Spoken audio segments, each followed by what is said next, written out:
Hörmətli izləyicilər, mən Elnur Rəsulov, Amarkes Global şirkətindən hər birinizi salamlayıram. Bugün sizinlə Günəş bazar analizini paylaşacağıq.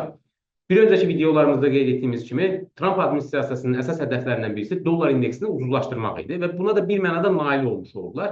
Belə ki, dollar indeksi 27 Mart tarixindən etibarən başlayaraq düşüş trendinə başlamışdı və bu gün etibarilə artıq dollar indeksi bu günün ən aşağı səviyyəsi olan, yəni bu ilin ən aşağı səviyyəsi olan 97 səviyyəsinə qədər ucuzlaşmış oldu.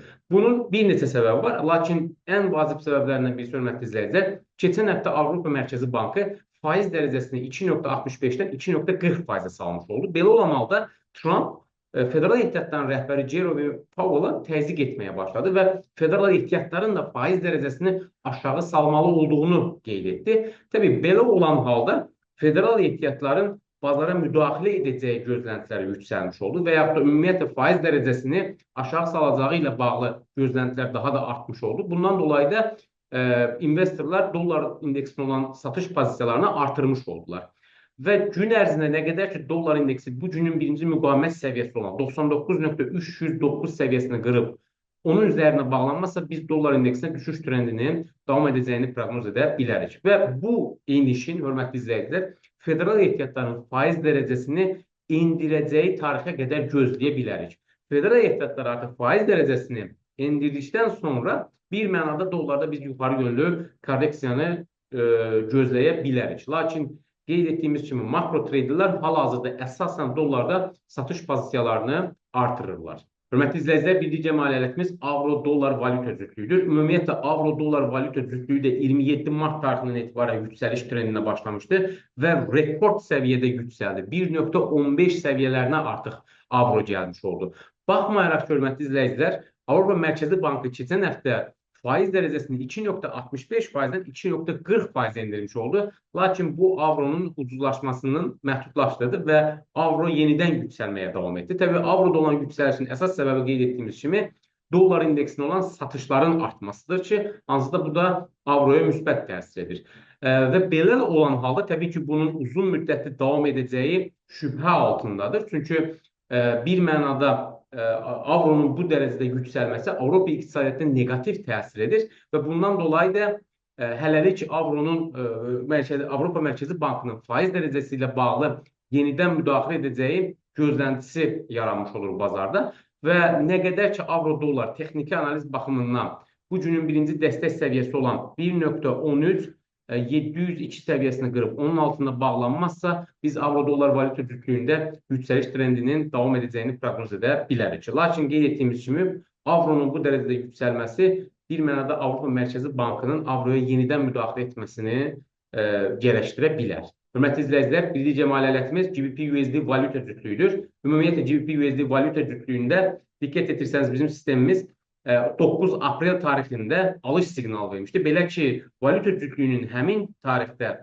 birinci müqavimət səviyyəsini qırması və bazarın həmin səviyyənin üzərində bağlanması da bir mənada alış siqnalı yaranmışdı və həmin tarixdən etibarən GBP-USD valyuta cütlüyü yalnız yüksələn trendlə davam edib və gün ərzində də nə qədər ki, İngilis funtu və dollar valyuta cütlüyü bu günün birinci dəstək səviyyəsi olan 1,32679 səviyyəsini qırıb onun altına bağlanmazsa, biz funtda yüksəliş trendinin davam edəcəyini proqnoz edə bilərik. Ümumi olaraq isə funtun yüksəlməsinin əsas səbəbi dollara olan satış təzyiqinin artmasıdır və belə olmalıda, yəni ümumi fonda baxdıqda həm zəif İngiltərə iqtisadiyyatının, həm zəif olan Avropa Birliyi iqtisadiyyatının valyutalarının bu dərəcədə yüksəlməsi təbii ki, onların ixrac potensialına negativ təsir edəcək və belə olan halda həm İngiltərə Mərkəzi Bankı, həm də Avropa Mərkəzi Bankı valyutalarına yenidən müdaxilə edə bilər və yaxud da onu ucuzlaşdırmağa belə deyək, çalışa bilərlər.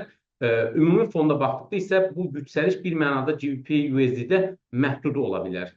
Və digər bir nüans isə, hörmətli izləyicilər, ümumiyyətlə Trumpın dolları ucuzlaşdırması və yaxud da süni şəkildə müdaxilə etməsinə çalışması və tarif siyasətlərini tətbiq etməsi dünyada əslində bir mənada pul müharibələrini aparır. Çünki dövlətlər bir mənada öz valyutalarını dəyərdən salmağa çalışır ki, ixrac potensialını gücləndirmiş olsunlar. Və olmalıdır həm funtun, həm avronun yüksəlməsi təbii ki, həmin ölkələrin iqtisadiyyatı üçün negativ təsir edir və bir mənada mərkəzi banklar qeyd etdiyimiz kimi valyutanı ucuzlaşdırmaq üçün yeni yollar axtara bilərlər. Hörmətli izləyicilər, bildiyi cəmi alətimiz Avstraliya dolları və Amerika dollarıdır. Diqqət etsəniz, valyuta cütlüyü və 9 aprel tarixində əslində alış siqnal vermişdi və AUD-USD də həmin tarixdən etibarən yalnız yüksələn trendlə davam edib və 0.64 səviyyəsinə qədər bahalaşıb.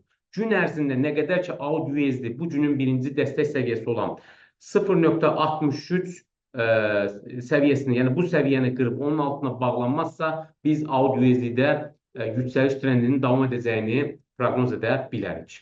Hörmətli izləyicilər, bildiyi cəmi alətimiz qızıldır. Təbii ki, qızıl durmaq bilmir və qızıl artıq yenidən digər bir rekordunu təzələmiş oldu və qızıl bu gün içərisində 3400 dollar səviyyəsinə qədər bir mənada bahalaşmış oldu və diqqət etirsəniz bizim sistemimiz qızılda yüksəliş trendinin başladığını 9 aprel tarixində siqnal olaraq vermişdi və həmin tarixdə bazarın birinci müqavimət səviyyəsini qırması ilə və qiymətin həmin səviyyənin üzərində bağlanması ilə bir mənada qızılda alıcıların yenidən bazara daxil olduğunu göstərirdi və qızıl həmin tarixdən etibarən yüksəlməyə davam etdi. Gün ərzində nə qədər ki, qızılın qiyməti bu günün birinci dəstək səviyyəsi olan 3288 dollar səviyyəsini qırıb onun altına bağlanmazsa, qızılda yüksəliş davam edəcəkdir. Ümumi fonda isə bir öncəki videolarımızda da qeyd etdiyimiz kimi, hörmətli izləyicilər, nə qədər ki, qızılda aşağı yönlü korreksiyalar olur, bu əslində qızılda böyük alış fürsəti yaratmış olur.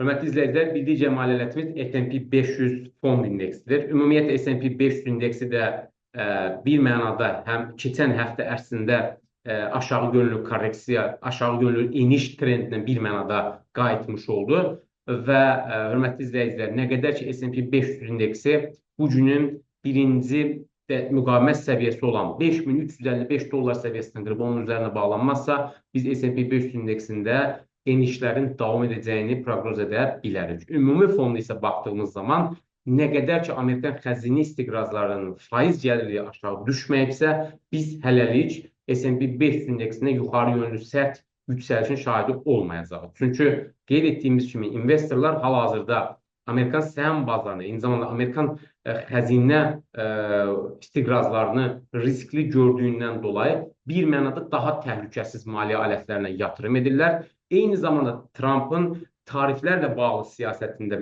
böyük qeyri-müəyyənlik olması bir mənada investorları həm Amerikan səhəm bazarından, həm Amerikan dollarından, həm də Amerikan xəzinə istiqrazlarından öz vəsaitlərini digər alternativlərə, belə deyək, transfer etməsinə səbəb olur. Bunların da başında əsas qeyd etdiyimiz kimi gələn qızıldır, hansı ki bu daha təhlükəsiz maliyyə aləti sayılır. Eyni zamanda avro və funta yönəlməsi, xüsusən investorların Amerikan xəzinə bondları əvəzinə İngiltərə xəzinə bondlarının üstünlük verməsi də funtu dəstəkləyən əsas faktorlardan birisidir. Eyni zamanda avronu dəstəkləyən faktorlardan birisidir. Belə olan halda, hörmətli izləyicilər, biz hələlik Amerikan səhəm bazarında yüksəliş trendini proqnoz edə bilmərik. Hörmətli izləyicilər, bugün sizə çatdıracağımız xəbərlər bu qədər. Sizə uğurlu ticarət arzulayırıq. Sağ olun.